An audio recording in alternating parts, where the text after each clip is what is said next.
श्रीमद्वाल्मीकीय रामायणे अयोध्याकाण्डे 39 सर्गः। एतत्तु वचनं श्रुत्वा सीतारामस्य दुःखिता प्रसक्ताश्रुमुखी मंदमिदं वचनं ब्रवीत। श्री रामचंद्र जी की यह बात सुनकर सीता को बड़ा दुख हुआ। उनके मुख पर आंसुओं की धारा बह चली और वे धीरे धीरे इस प्रकार कहने लगी। ये त्वया कीर्तिता दोषा वने वस्तव्यतां प्रति गुणानित्येव तान् विद्धि तव स्नेह पुरस्कृता। प्राणनाथ, आपने वन में रहने के जो जो दोष बताए हैं वे सब आपका स्नेह पाकर मेरे लिए गुणरूप हो जाएंगे। इस बात को आप अच्छी तरह समझ लें। मृगाः सिंहा गजाश्चैव शार्दूलाः शरभास्तथा चमराः श्रमराश्चैव ये चान्ये वनचारिणः अदृष्टपूर्वरूपत्वात् सर्वे ते तव राघव रूपं दृष्ट्वापसर्पयुस्तौ सर्वे हि बिभ्यति। रघुनंदन, मृग, सिंह, हाथी, शेर, शरभ, चमरी, नीलगाय, गाय तथा जो अन्य जंगली जीव हैं वे सब के सब आपका रूप देखकर भाग जाएंगे, क्योंकि ऐसा प्रभावशाली स्वरूप उन्होंने पहले कभी नहीं देखा होगा। आपसे तो सभी डरते हैं, फिर वे पशु क्यों नहीं डरेंगे।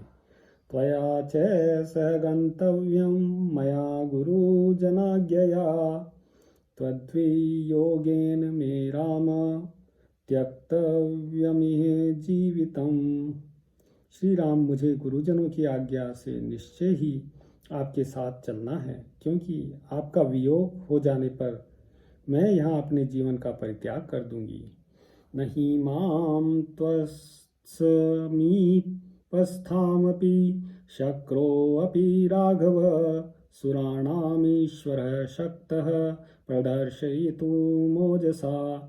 रघुनाथ जी, आपके समीप रहने पर देवताओं के राजा इंद्र भी बलपूर्वक मेरा तिरस्कार नहीं कर सकते।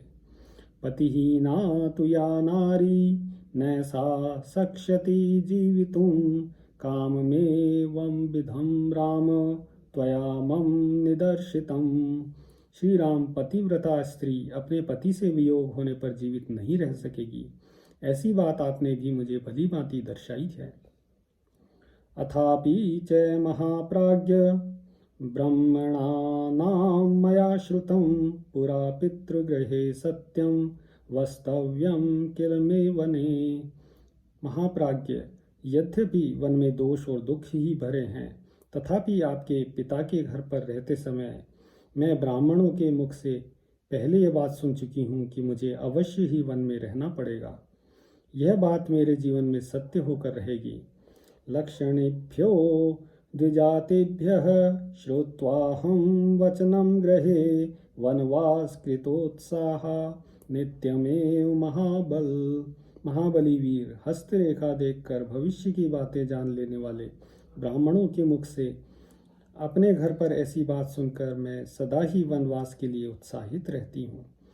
आदेशो वनवासस्य प्राप्तव्यः स मया किल स्वातया स भर्ता हम यास्यामि प्रियनान्यथा।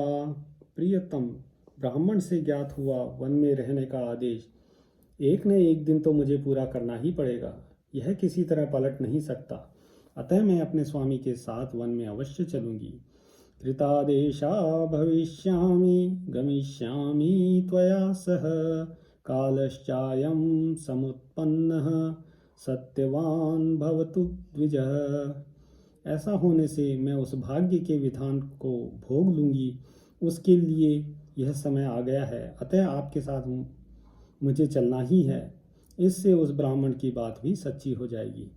वनवासे हि जानामि दुःखानि बहुधा किल प्राप्यन्ते नियतं वीर पुरुषैर्कृतात्मभिः। वीर, मैं जानती हूँ कि वनवास में अवश्य ही बहुत से दुख प्राप्त होते हैं, परंतु वे उन्हीं को दुख जान पड़ते हैं जिनकी इंद्रियां और मन अपने वश में नहीं है। कन्यया च पितुर्गृहे वनवासः श्रुतो मया भिक्षिण्याः संवृत्ताया मम मातुरिहाग्रतः। पिता के घर पर कुमारी अवस्था में एक शांतिपरायणा भिक्षुकी के मुख से भी मैंने अपने वनवास की बात सुनी थी। उसने मेरी माता के सामने ही ऐसी बात कही थी। प्रसादितश्च वै पूर्वं त्वं मे बहुतिथं प्रभो गमनं वनवासस्य कांक्षितं ही सह त्वया। प्रभो, यहाँ आने पर भी मैंने पहले ही कई बार आपसे कुछ काल तक वन में रहने के लिए प्रार्थना की थी और आपको राजी भी कर लिया था। इससे आप निश्चित रूप से जान ले कि आपके साथ वन को चलना मुझे पहले से ही अभीष्ट है। कृतक्षणाहं भद्रं ते गमनं प्रति राघवो वनवासस्य शूरस्य मम चर्या हि रोचते। रघुनंदन, आपका भला हो, मैं वहाँ चलने के लिए पहले से ही आपकी अनुमति प्राप्त कर चुकी हूँ। अपने शूरवीर वनवासी पति की सेवा करना मेरे लिए अधिक रुचिकर है। शुद्धात्मन प्रेम भावाद्धि भविष्यामि विकल्मषा भर्तारमनुगच्छन्ति भर्ता ही पददैवतम। शुद्धात्मन, आपके पीछे प्रेम भाव से वन में जाने पर मेरे पाप दूर हो जाएंगे, क्योंकि स्वामी ही स्त्री के लिए सबसे बड़े देवता हैं। प्रेत्य भावे ही कल्याण संगमो में सदा त्वया श्रुतिर्हि श्रूयते पुण्य ब्राह्मणानां यशस्विनाम। आपके अनुगमन से परलोक में भी मेरा कल्याण होगा और सदा आपके साथ मेरा संयोग बना रहेगा। इस विषय में यशस्वी ब्राह्मणों के मुख से एक पवित्र श्रुति सुनी जाती है। इहलोके च पितृभिर्या स्त्रियस्य महाबल अभिर्दत्ता स्वधर्मेण प्रेत्य भावेऽपि तस्य सा। महाबली वीर, इस लोक में पिता आदि के द्वारा जो कन्या जिस पुरुष को अपने धर्म के अनुसार जल से संकल्प करके दी जाती है, वह मरने के बाद परलोक में भी उसी के साथ होती है। एवं अस्मात् स्वकाम नारीं सुव्रतां ही पतिव्रतां नाविरोचयसे नेतुं त्वं मां केनेह हेतुना। मैं आपकी धर्म पत्नी हूँ, उत्तम व्रत का पालन करने वाली और पतिव्रता हूँ। फिर क्या कारण है कि आप मुझे यहाँ से अपने साथ नहीं लेकर चलना चाहते हैं। भक्तां प्रतिव्रतां दीनां मां समां सुदुःखयोः नेतुमर्हसि काकुत्स्थ समान सुख दुखिनीं। कुकुत्स कुलभूषण, मैं आपकी भक्त हूँ, पतिव्रत्य का पालन करती हूँ, आपके बिछोह के भय से दीन हो रही हूँ तथा आपके सुख दुख में समान रूप से हाथ बटाने वाली हूँ। मुझे सुख मिले या दुख, मैं दोनों अवस्थाओं में सम रहूंगी, हर्ष या शोक के वशीभूत नहीं होंगी। अतः आप अवश्य ही मुझे साथ ले चलने की कृपा करें। यदि मां दुःखितामेवं वनं नेतुं न चेच्छसि विषमग्निं जलं वाहमास्थास्ये मृत्युकारणात्। यदि आप इस प्रकार दुख में पड़ी हुई मुझ सेविका को अपने साथ वन में नहीं ले जाना चाहते, तो मैं मृत्यु के लिए विष खा लूंगी, आग में कूद पड़ूंगी अथवा जल में डूब जाऊंगी। एवं बहुविधं तं सा याचते गमनं प्रति नानुमेहे महाबाहुस्तां नेतुं विजनं वनम्। इस तरह अनेक प्रकार से सीता जी ने वन में जाने के लिए याचना कर रही थी, तथापि महाबाहु श्री राम ने उन्हें अपने साथ निर्जन वन में ले जाने की अनुमति नहीं दी। एवं मुक्ता तु सा चिंतां मैथिली समुपागता स्नापयन्तीव गामुष्णैर्श्रुभिर्नयन्नच्युतेः। इस प्रकार उनके अस्वीकार कर देने पर मिथिलेश कुमारी सीता को बड़ी चिंता हुई और वे अपने नेत्रों से गरम गरम आंसू बहाकर धरती को भिगोने सी लगी।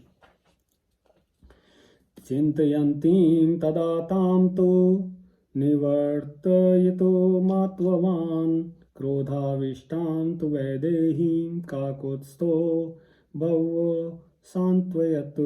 उस समय विधेय नंदिनी जानकी को चिंतित और कुपित देख मन को वश में रखने वाले श्री रामचंद्र जी ने उन्हें वनवास के विचार से निवृत्त करने के लिए भांति भांति की बातें कहकर समझाया।